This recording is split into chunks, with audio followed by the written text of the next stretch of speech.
It's crossover Thursday on the LockedOn Giants podcast. LockedOn Seahawks host Corbin Smith and I give you everything you need to know about the key matchups, the key storylines, and the prediction of this weekend's Giants-Seahawks games. That's coming up next on the LockedOn Giants podcast. You are Locked On Giants, your daily New York Giants podcast. Part of the Locked On Podcast Network, your team every day.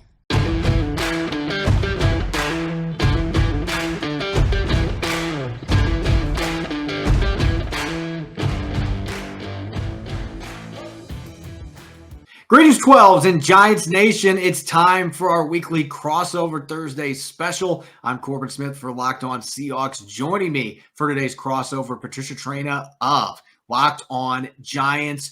Patricia, who would have thought we'd be going into week 8 when these two teams get together at Lumen Field and we would be talking about a game with major playoff implications at this stage of the year? I think going into the season, everybody was thinking these two teams are probably going to be battling for top 5, top 10 picks, and yet here we are. The Seahawks are in first place in the NFC West, and the Giants are at 6-1, just behind the undefeated Eagles in the NFC East. Yeah, I know, Corbin. Pinch me, because if you had told me the Giants would get off to a 6-1 start at the start of the season, I would have asked you for whatever it was you were drinking, because it sounded pretty good. But yeah, here we are, the Giants playing really good football, finding a way to get it done, despite the fact having some major holes on the offense, which I'm sure we'll get into this show. And just, a couple of them have been close shaves, if you will. The week 1 win against Tennessee was, if Randy Bullock makes that field goal, we're talking a different outcome. Last week against the Jaguars, if the receiver Kirk was stopped short by 1 yard, if he gets into the end zone, we're probably talking a different outcome. So things have been going the Giants' way so far. And listen, Giants country is loving it, because we've come out of a decade, or almost a decade, I should say, of lousy football. And how nice is it to finally see some good football, some good coaching, and just a total team effort that we haven't seen for most of the last decade. Really looking forward to diving into some key storylines and some matchups, some predictions, and what really is one of the most anticipated matchups coming up this weekend. Again, I would not have thought that when the schedules came out in May that this was going to be a game that people were going to be excited about, but yet here we are. So we're going to be diving into those storylines, predictions, and matchups coming up here next on this Crossover Thursday episode. Crossover Thursday is presented by our friends at PrizePicks. PrizePicks is so much fun. It's easy to play. No competing with other players. It's just you and the projections available. Pick 2 to 5 players, and if they score more or less than their PrizePicks projection, you can win up to 10 times your money on your entry. It can literally take less than 60 seconds to enter. It's that easy. We love PrizePicks, and we know you will too. First-time users can receive a 100% instant deposit match up to $100 with promo code LOCKEDON. That's prizepicks.com, promo code LOCKEDON. We're heading into this matchup on Sunday, as I just echoed a moment ago, a game that has much higher stakes, I think, than anybody could have imagined. Geno Smith taking over for Russell Wilson. The Seahawks weren't supposed to be doing anything this year, and yet we're 7 weeks into the season, and the Seahawks are in first place in the NFC West. And meanwhile, the Giants, with their record at 6-1, they'd be in first place in pretty much every other division. They just happen to be in the NFC best, which it's weird saying that because it's been the worst division in football the last couple of years. And yet the Giants at 6-1 are in second place behind the Eagles. And as you were mentioning, there's been so many things that have changed in terms of their ability to win these close games. And really, it has to boil down to the head coach, right? I mean, this has to be like when Pete Carroll came to town and just changing the culture that wasn't a good one before he arrived. Yeah, Brian Dable has come in, and, a guy from the Belichick tree, the Saban tree. And, we all sat there and we said, are we going to get another repeat of Joe Judge, who, was here? He was a Belichick disciple, a Saban disciple. Brian Dable has been a breath of fresh air. And, he's very much like Belichick in some ways, but in a lot of ways he's not. And I think the way he has built up this program is through giving everybody a sense of ownership, a little piece of ownership, whether you're, the cafeteria worker, whether you're the third string, cornerback or whatever your role is in that organization, every single person in that building who has a Giants past, if you will, has a sense of ownership. And just Dable has been human. He's been very, caring about his players. I know a lot of coaches say that they care about their players, that their door is always open. This guy shows it in more ways than one. I've had players tell me how caring he is, how understanding he is. But at the same time, that doesn't mean he's a pushover. He's also very demanding of them. He knows that, if he's not getting the best out of you, he's going to go to you and say, hey, Corbin, I know you've got more that you're not giving me, and I need to see it. So very honest, upfront, different culture. And it's a winning culture. And boy, covering the Giants after almost 10 years of lousy football, it's been fun this year. I'm not going to lie. I could say it's been pretty fun covering this Seahawks team too. And I didn't think that was going to happen this year. I mean, maybe some excitement about the rookies, because there was a lot of tangible excitement about the rookies. But, Geno Smith, with his track record, 7 years in a row as a backup, some of that time was in New York behind Eli Manning. Certainly didn't become their future franchise quarterback once Manning was out of town. Didn't work out there, bounced around, and yet looks like the second coming of Rich Gannon this year. I don't know that you can pick 10 quarterbacks in the NFL right now that you would rather have running your offense than Geno Smith. He's been that good, particularly compared to NFC quarterbacks. And I guess that just begs the question. We're looking at storylines coming into this game. How is Geno going to handle this opportunity to play a second straight revenge game, so to speak? And he's certainly not treating it that way publicly, but the Chargers last week, one of his former employers that he played for as a backup goes out, has 2 touchdown passes, made some dazzling throws, had a couple nice runs. The Seahawks put up 37 points on him.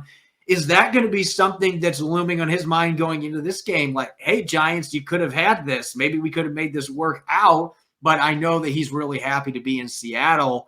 And the other issue he's going to have to deal with here, and the Giants will be very happy if he doesn't have this particular player available to him, is DK Metcalf going to be on the field? That's really the biggest storyline for the Seahawks going into this week, because Metcalf is one of the top 10 receivers in football, such a physical presence. The Giants have smaller cornerbacks, so this would seem like this might be a matchup that really plays into his hands, and yet with a patellar tendon injury, they are going to be playing it very cautious here. Did not practice on Wednesday.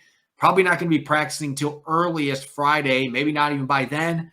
Seems unlikely at this point that he's going to be able to play on Sunday, but they're not listing him as out yet. They're holding out hope maybe he can play. But that is a huge storyline hanging over this game. We're talking about a player of his magnitude. If he's not able to play against a 6-1 Giants squad, that is certainly a big loss that the Seahawks are going to have to try to overcome without him. Yeah, for the Giants, the biggest storyline, and there's a few this week, but I think the one that I'm going to go with are the injuries. And I know Giant fans are saying, here we go again, because it seems like every year I talk about injuries. Seems like every week I talk about injuries. But this week in particular, the Giants are going to be missing 2 offensive linemen, left guard Ben Bredesen and rookie right tackle Evan Neal. Both of them have sprained MCLs, probably are not going to play. That wouldn't be so bad, except they're also going to be missing tight end Daniel Bellinger, who, of course, has the eye injury for which he needs surgery to repair a broken orbital bone and septum. All right. So now, why is this a big deal? Besides the fact that Daniel Bellinger has been a very big part of the passing offense, the Giants' offensive line, going back to the start of the season, was a little shaky, especially in pass protection. And at times it's been shaky. Bellinger, one of his underrated talents, I think, has been his blocking, which has gotten better and better and better each week. And that line has kind of settled down a little bit. So now you don't have him. You've got 2 backups now in the starting offensive line. And it's like, okay, what are you going to get as far as pass protection? Now, people are going to say, well, the Giants got Saquon Barkley. Yes, they do have Saquon Barkley who can run the ball. Daniel Jones can run the ball. But at some point, you're going to have to pass. And what's going to happen when you have to pass? So I think those are the storylines. And plus, don't forget, Those missing offensive linemen were good run blockers. Daniel Bellinger, a good run blocker. So I'm curious to see how this whole thing evolves, how the coaches plug in the holes, what they do to, make sure that there's not that much of a drop off, if any, especially for the run game and for the passing game. Yeah, we're at the time of year now, Patricia, where basically every team's dealing with this every single week. Who's going to fill in for who? Teams are starting to get banged up. The war of attrition is settling in. So that's going to be the case on Sunday. Seattle's got some big-time names that are on their injury report, headlined by DK Metcalf. The Giants, particularly their offensive line, missing some players that may not be available on Sunday. And it's going to boil down to who can pick up the slack for those players that are out. That's going to be a big difference maker coming into this game. We're going to get into some matchups coming up next, looking at the Giants-Seahawks perspectives, which matchups may concern the Giants. Patricia's going to break that down. I'm going to look at some concerning matchups for the Seahawks going into this home game for Week 8. We're going to get to that here in a moment on our latest Crossover Thursday special.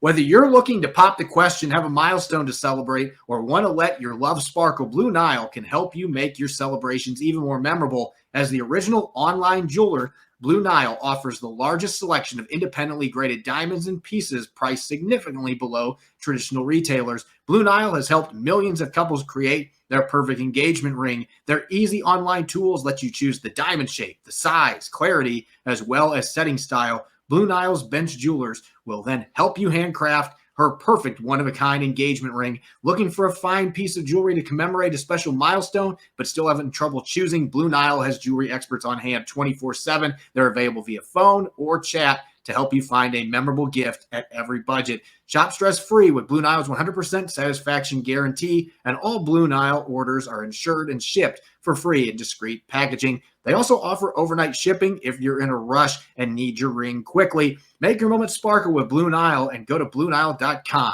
Use their code LOCKEDON to save $50 on your purchase of $500 or more. That's BlueNile.com, code LOCKEDON to save $50 on your purchase of $500 or more. BlueNile.com. Use the code LOCKEDON.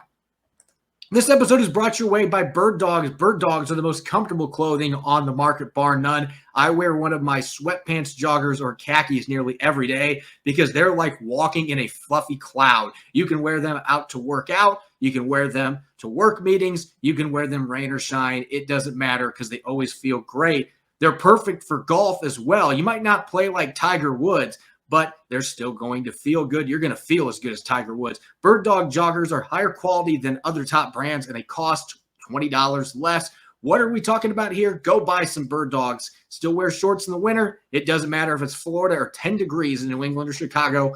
They have their signature shorts with built-in liners, the most comfortable shorts in existence. Go to birddogs.com and enter the promo code LOCKEDON, and they'll throw in a free Bird Dogs rope hat. That's birddogs.com, promo code LOCKEDON, and boom, a free Bird Dogs rope hat with your pair of Bird Dogs, the most comfortable shorts, pants, and sweatpants with built-in liners. You will not take these things off, I promise you.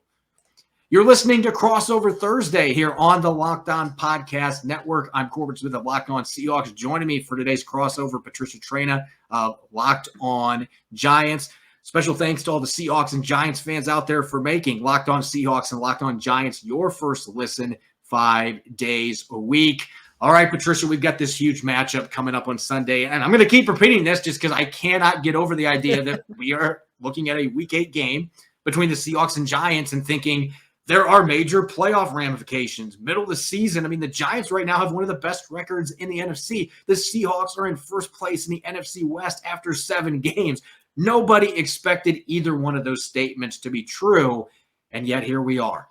Let's talk matchups now. From a Giants perspective going into this football game, we'll let you talk about one on offense and one on defense here, but let's start with the Giants on offense. What is a matchup that either you are intrigued by or you are concerned about going into this game from a Giants perspective going up against the Seahawks? I think that passing game, like I mentioned, the Giants receivers, they've been okay, but not great. And the Seattle defensive secondary is really good. I mean, they remind me of the Legion of Boom, like a watered-down version Legion of Boom. They are that good. I'm a little concerned about those matchups there and how they're going to play it because, like I said, the receivers, they've been able to do what they need to do by benefiting also from the tight ends who have contributed to the passing game. But I don't know, with Bellinger out, that's a huge, huge loss. You're going to hear me say that a lot. And I'm not sure how they're going to make up for that on that offensive side of the ball. Now, flipping the script and looking at the defensive side, Kenneth Walker scares me. That Giants run defense hasn't really been as sharp as you'd like to see it. The linebackers haven't, their run fits have been terrible. Some of their angles have been terrible. The tackling has been sloppy. Tate Crowder has, I think, 11 missed tackles according to Pro Football Focus. You're going up against a guy like Kenneth Walker who can do some serious damage there. I could see them grounding the ball out, pounding that down the Giants' defensive throats, and just wearing those guys out. Yeah, I think that that's a perfect segue for me because that is the matchup that I have cited as one that intrigues me from a Seahawks perspective because Seattle leads the NFL, averaging 5.6 yards per carry, and that's even after losing Rashad Penny to the season. There were a lot of people who were in an uproar when the Seahawks used a second-round pick on Ken Walker III back in April. I was not one of them. Of course, I'm a running back guy, so I'm always going to pick running backs in the second round, but Walker was such a dynamic player at Michigan State, and Penny, as good as he has been when healthy, he hasn't been healthy very much, and that continued to be the trend of this year with him going down. And all Walker has done is come in and be the most productive running back in the NFL the last 3 weeks, 168 rushing yards in their win on Sunday against the Chargers. The Chargers' run defense wasn't necessarily a good one either, but this kid is electric. He can make guys miss. He can bowl through guys. He got clocked at north of 22 mile an hour on a 74-yard touchdown run, the fastest ball carrier in the NFL, according to Next Gen Stats, for this entire season. So this kid is the complete package. Their line is playing better than people expected. And I look at the Giants, and it's one of those, on one hand, I'm worried because Dexter Lawrence and Leonard Williams have been a real problem for the Seahawks in the past. Those two were critical to the Giants winning in Seattle 2 years ago. They had dominant performances. This offensive line, though, I think is better than what that group was, at least at that stage of the season. They were battling some injuries late in 2020. I look at the linebackers, though. As much respect as I have for Jalen Smith for what he did, being an Indiana kid myself, I got to watch him play in high school, loved him as a player at Notre Dame. He just can't move like he used to be able to. He hasn't been able to really his entire NFL career. I look at Crowder and think he's athletic, but can he hold up physically against Seattle's run game if they start trying to pound the rock between the tackles? So it's one that I'm intrigued by that I think could work in Seattle's favor. At the same time, if you can't block the two defenders in the interior, it's not going to matter. So the Giants still have a chance to thwart Seattle's run game from that perspective too. So that's what I'm looking at for the Seahawks on offense. Defensively, it all revolves around the quarterback and running back running the football. Now, Seattle has gotten much better the last 2 weeks defending running backs. They held Austin Eckler to under 3.5 yards per carry. They gave up just 53 rushing yards to the Chargers last week. I don't think the Chargers really made much of an effort to run the ball, but the Seahawks shut down a couple fourth down opportunities on the ground too.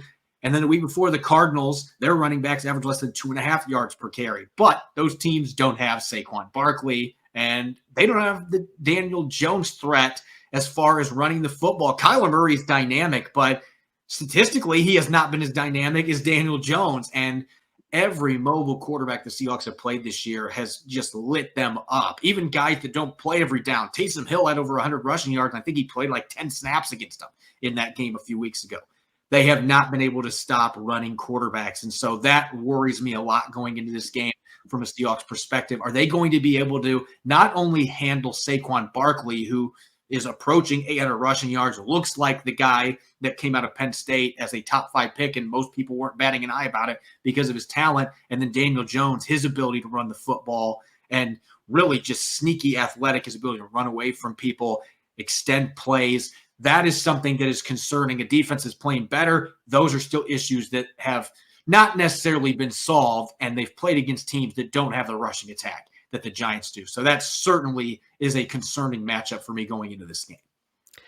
Yeah, I mean, the thing you mentioned Geno Smith, and I just want to talk real quick about him if I could here.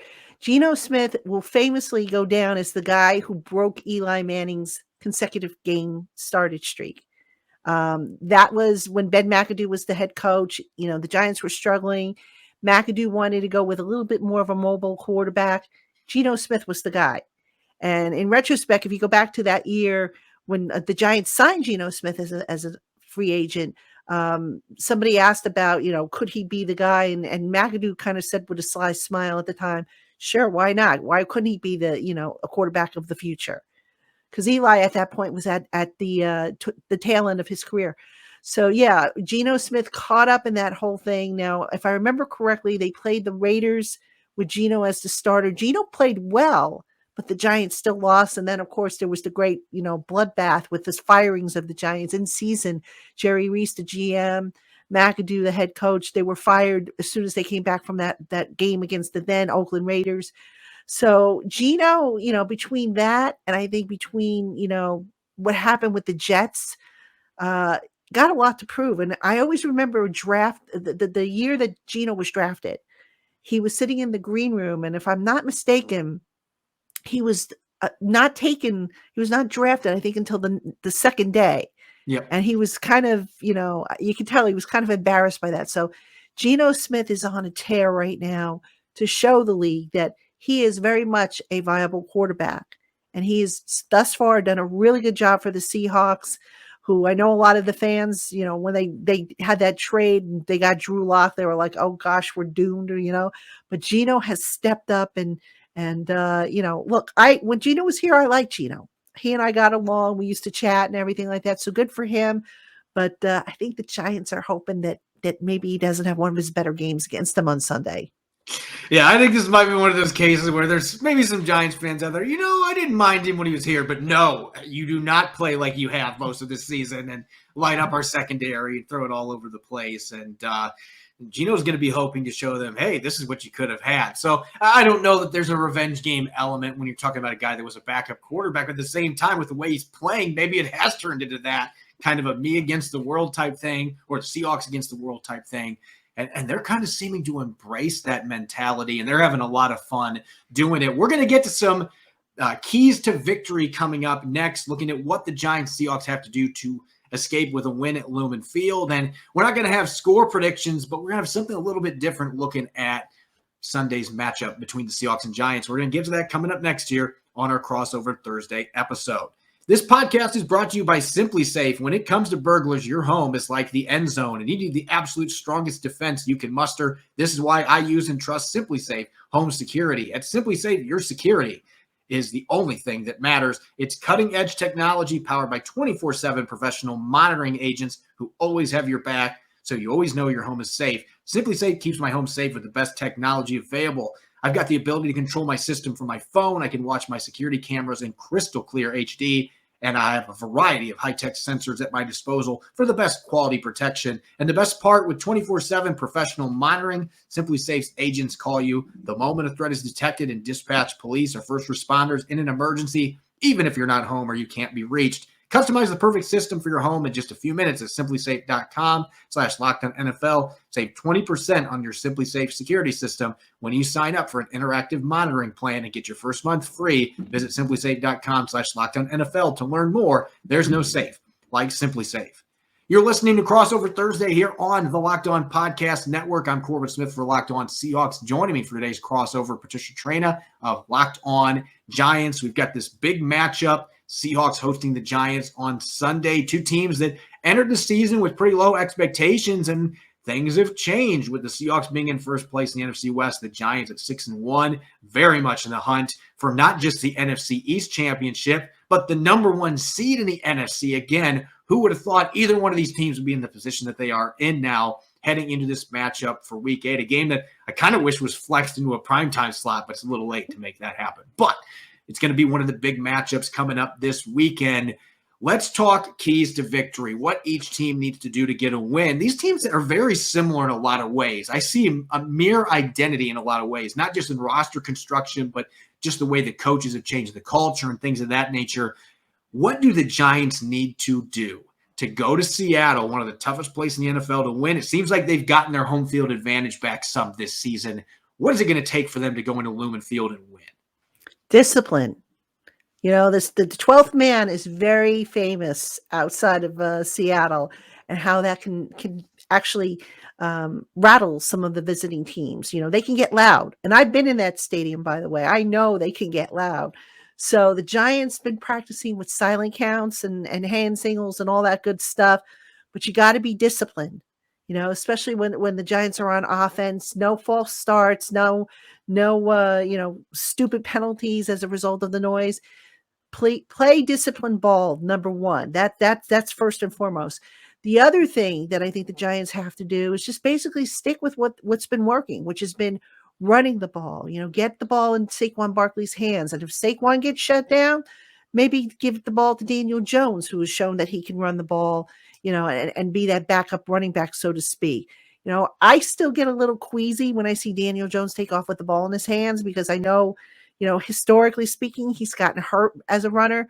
But look, his legs have been an asset. So, why take that away? So that's going to be something that obviously I want to see them do is be able to run the ball, because, like I said, I don't know how well this passing game is going to hold up against that defensive secondary and without Bellinger and the changes on the offensive line. So discipline and running the ball, being able to run the ball in some capacity. Defensively, I think a key is going to be stopping Walker. Like I said, he scares me. This kid is averaging, I think, almost 4 yards per contact. I'm sorry, 4 yards after contact on his runs. Got to wrap him up. And the tackling hasn't been as sharp. But like I said, for this Giants team, they got to be a little bit better, a lot better, actually, if they're going to stop them. I look at this game from Seattle's perspective, and yeah, they've got athletes. They've got playmakers like Ken Walker III. Marquise Goodwin is still a low 4.3 guy, and he can fly. Tyler Lockett can still run.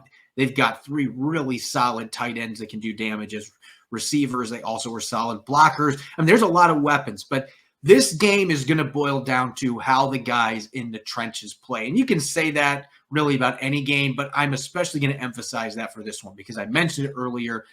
Dexter Lawrence, Leonard Williams, they scare the daylights out of me. Those 2 guys, I mean, Russell Wilson was the quarterback then. The offense was a little bit different than what they're doing now with Geno Smith. But still, those 2, they, from the first snap to the last one, were feasting on Seattle's offensive line. They couldn't run the football that game to save their lives. They tried to drop back and throw like 50 times. That was a recipe for disaster with those 2 getting pressure up the middle. Seattle cannot have that happen again. They're going to have to be able to run the ball in this football game and play some keep away to an extent to try to keep their defense fresh. So that's all going to boil down to the offensive line. Can you open up those run lanes so that Ken Walker III can do what he's done the last couple of weeks, get to the second level, work against those linebackers for the Giants? That is not a strength for their defense. Ken Walker III can make those guys miss, can break through their tackles, but you've got to get him to the second level. So they got to be able to finish up there. And can you protect Geno Smith well enough that he is able to get the football out? He's distributed the football as well as any quarterback in the league this year, especially to his tight ends. He's getting everybody involved, but he's not going to be able to do that if there's interior pressure immediately that's getting to him, or Thibodeau's flying off the edge coming after him. They're going to have to be able to protect him. And on the defensive side of the ball, this one's really simple for me. Make Daniel Jones beat you with his arm. I think they have to shut down the run game. It has to be priority 1, 2, and 3. And when you're playing a mobile quarterback, it makes it a little bit tougher because you've got that element, the design runs, the boots, and stuff like that you have to worry about. The extended pass plays where receivers can separate and they can get explosives. Those are things you have to worry about with mobile quarterbacks. But if they can find a way to bottle up Saquon Barkley, contain Daniel Jones, don't let him burn you with his legs and say, look, you need to show us that you can win as a passer. In the past, that would have been a laughable thing for the Seahawks because their defensive struggles the last couple of years have mainly been the passing defense. But get in a position where Darrell Taylor and Uchenna Nwosu can pin their ears back, Boye Mafe, let him get after the quarterback, rush after Daniel Jones. When he gets under pressure, he still can make bad decisions. Has not had to worry about that as much this year. That's going to be the key for the Seahawks. Make this an offense that has to beat you passing the football. And as you've said, can they actually do that remains to be seen, especially with the injuries they've got at receiver, some of the losses they've already had. the Seahawks, that should be what they are betting on, that if we can force you to beat us passing the football, we can make Daniel Jones make some bad throws and get a couple turnovers at home. Our chances of winning this game go up exponentially. Yeah, I think it's going to be a tight game here. I mean, I could see this one coming down to a field goal. And I know we're going to talk about, predictions in just a second, but this is a game, I don't know if this is the game of the week on the channels, but I agree with you, when you said that it was kind of surprising that this game was not flexed because when it comes down to the wild cards, you figure in the NFC East, if the Eagles end up winning the division and then you've got to go for wild cards, this game, that the playoff implications are important because, you've got the head to head. So very curious to see if the Giants can go 7-1. Then they have a bye week right after that. And then they get kind of a soft spot to their schedule, if you will. I think they host the Texans out of the bye. So I'm very interested to see. It's a long trip for the Giants. They're going to handle it kind of similar to how they handled their trip to London. And let's see if they bring that energy and that determination. I think they will. I think Brian Dable will have them ready to play. But we'll just see who matches what's better. Let's look at the predictions aspect of our show here. And normally I would be dishing out my score prediction, but we're going to switch it up for this crossover thanks to our friends at BetOnline. And looking at the odds right now, the number line, the Seahawks are the favorites in this matchup, -3. I look at the odds right now, and that seems about right to me. Seattle's coming off that big win over the Chargers, a pretty solid Chargers team that was 4-2 going into that game. They win on the road. Seattle's won 2 in a row. They've got the number 5 scoring offense in the NFL. I still can't believe that I'm saying that, but they've been doing it week in, week out. They've been putting points on the board. And then you got a Giants team that's 6th in scoring defense, and they can run the football as well as anybody. So I look at those numbers, and I'm expecting that this is going to actually be a little lower scoring games. The way Seattle's defense has played the last 2 weeks as well, contributing to that. I think it's going to be a little lower scoring game, and I expect it is going to be very tight. Again, these teams mirror each other in a lot of ways. I think both coaches, they're not the same guy, but I think they both have some of the same qualities when it comes to building a culture and getting respect from players, being able to get players of multiple personalities, different personalities, to be able to buy in. And we've seen that with the Giants early this season. We've seen it with Pete Carroll with all the moves they made. And they're 4-3 when they weren't supposed to be because he has players believing and buying in. They both want to run the football. They're physical football teams. Their defenses have both improved as time has gone on. And Seattle really struggled early on, but the last 2 games have been great. So I just look at 2 teams, a lot of similarities. They both are in a youth movement, some really good rookies that are playing meaningful snaps for them.